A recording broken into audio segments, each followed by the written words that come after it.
এখন শুনবেন রাত ৩০টার সংবাদ। রেডিও চেরাবেড়া খবর পড়ছে সব দলের মা সরে দাঁড়া। খবর প্রচারিত হচ্ছে কাটাখালী কচুবাগান গুটোগুটি সেন্টার থেকে। সংবাদের শুরুতে শিরোনাম, কাটাখালীর মিরির দুয়ার ভিতর একটি চাউলের খনি, শেখপাড়ার বটতলায় ঘোড়ার গাড়ির দুর্ঘটনা, কুচ্চে মুরগি বন বিলে ধরে পালাতক। এতক্ষণ সংবাদ শিরোনাম শুনলেন, এখন শুনবেন বিস্তারিত। খবরে জানা যায় কুদা ফকির বাড়ি দেয় তবলায়, ইকরামের হাঁসটি ধরে নিয়ে যায় কেবলা, হাঁসটি ধরে নিয়ে যায় পশ্চিমবঙ্গ ভারত থেকে। রাতের বেলায় দাবড়া দাবড়ি হয়, কোনো সুসংবাদ পাওয়া যায়নি। সকালবেলা সংবাদ পাওয়া যায় কিনো ফকিরির দরগায়। খবরে জানা যায় হাঁসের কোনো ক্ষয়ক্ষতিও নেই, বন বিলের লোম কয়টা সব জড়িয়ে পড়িয়ে গিয়েছে। গতকাল কাটাখালের ব্রিজের পারে একটি মহিলা দাঁড়িয়েছিলেন। মহিলা দাঁড়িয়ে থাকার পর একটি বাড়ি মাছি উড়িয়ে যাইতাছিল। খবরে জানা যায় মহিলার উড়নার বাড়ি লেগে বাড়ি মাছি ৩৬টি দাঁত ভাঙে জায়গায় পড়ে যায়।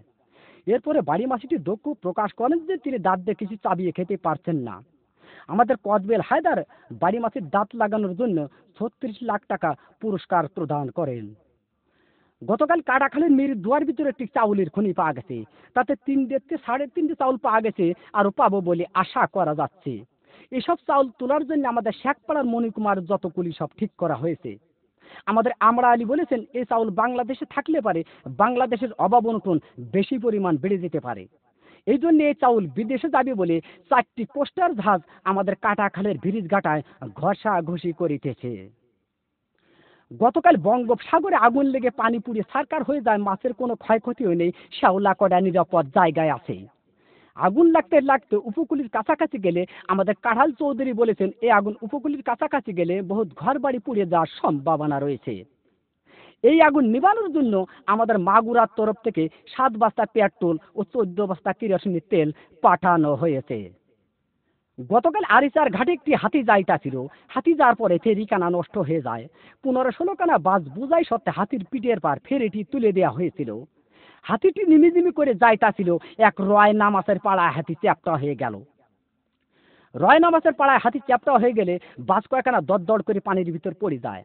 খবরে জানা যায় বাসের ভিতর যত লোকজন ছিল লোকজনের কোনো ক্ষয়ক্ষতিও নেই, বাস কয়েকখানা হাট পেল হয়েছে। এরপর এক মহিলায় বাস কয়েকখানা বাহার দিয়ে টান দিয়ে তুলে আরিচার হোটেল থেকে 14 বালতি ফ্যান খায় সুস্থ করা হয়েছে। গতকাল এক কুচ্চি মুরগিতে এক বন বিলে ধরে পালাতক গহীন সমুদ্রী পানির ভিতর। গতকাল 366টা ডুবুরি নামায় খোঁজ করা হয়েছে। খবরে জানা যায় বন বিলের কোনো ক্ষয়ক্ষতি নেই, কুচ্চি মুরগির পেটটি একটু ফুলেও ফুলেও পাওয়া গেছে। আমাদের কাটাখালীর বিন্দু ডাক্তার কুচ্চে মুরগিটি মগির নতুন হাসপাতালে ভর্তি করে কুচ্চে মুরগির পেট অপারেশন করে 3 মণ ও 3.5 মণ চাউল পাওয়া গেছে, আরো পাবো বলে আশা করা যাচ্ছে। বর্তমান বাংলাদেশে মাছের অভাব অনটন বেশি পরিমাণ দেখা যাচ্ছে। এর একমাত্র কারণ বুড়িগঙ্গা নদী দিয়ে একটি মায়াবড়ির জাহাজ যাইতাছিল। এক কাইলে মাছের সাথে অ্যাক্সিডেন্ট হয়ে মায়াবড়ির জাহাজটি পানির ভিতর ভাঙ্গে চুরে পড়ে যায়। খবরে জানা যায় জাহাজের ভিতর যত মায়াবড়ি ছিল মাছে খাইয়ে মাছের সন্তানাদি বন্ধ হয়ে যাওয়ার কারণে বর্তমান বাংলাদেশে মাছের অভাব অনটন বেশি পরিমাণ দেখা যাচ্ছে। গতকাল শেখপাড়ার বটতলে এক ঘোড়ার গাড়ির চাকা বাস্ট হয়ে 600 মানুষ নিহত, আরো কতকজন আহত হয়েছে। আহতদেরকে জ্যান্ত পুঁতিয়ে ফেলা হয়েছে আর নিহতদেরকে মগের নতুন হাসপাতালে ভর্তি করা হয়েছে। গত মাসে এদের সুশীলেতে চিকিৎসা হবে বলে জানা যাচ্ছে। সবশেষে আবহাওয়া। আজ রাত বিয়ান পর্যন্ত আবহাওয়ার পূর্বাভাসে বলা হয়েছে 6 সত্যিপুর, কাদিরাবাদ, দেড়িয়া, আবালপুর, সিমেলের মাদ্রাসার উপর দিয়ে দক্ষিণ দক্ষিণ পূর্ব দিক থেকে ঘন্টায় 6000 কিলোমিটার বেগে দমকা থেকে জোরে হওয়া বৃষ্টি ও বজ্র বৃষ্টি সহ বিচ্ছিন্নভাবে বয়ে যেতে পারে। সেই সাথে ইট পাটকেল ও পাথরের খোয়া পড়ার সম্ভাবনা রয়েছে।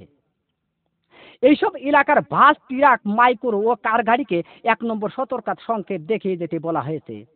আর এইসব এলাকার সাইকেল, বাইসাইকেল, মোটর সাইকেল এবং মকবুলের ঘোড়ার গাড়িকে ঘরের ভিতর বাইন্দে থুয়ে বসে থাকতে বলা হয়েছে। এই আবহাওয়ার পূর্বাভাস রাত বিয়ান পর্যন্ত বলবৎ থাকিবে। আগামীকাল সূর্য উঠলি আর ডুববে না, ডুবলি আর উঠবে না। খবর শেষ হলো। খোদা হাফেজ।